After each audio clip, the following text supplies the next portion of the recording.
In this video, I'll show you how to add tags in StoryGraph. First, open your StoryGraph app. If you've already added the book you want to tag to your account, it will appear on your homepage. You can simply tap on it from there. If not, use the search bar at the top of your screen to locate the book. Once you find the book, tap on its cover to open its detail page. On this page, you'll now see a list of existing tags already associated with that book.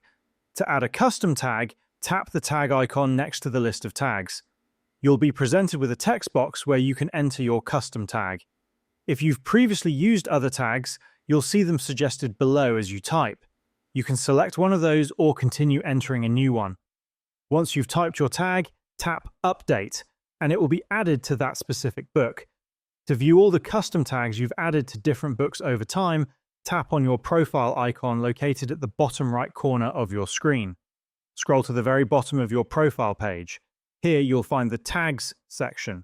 Tap on View All, and you'll see a list of all custom tags you've ever added, along with the books they're associated with.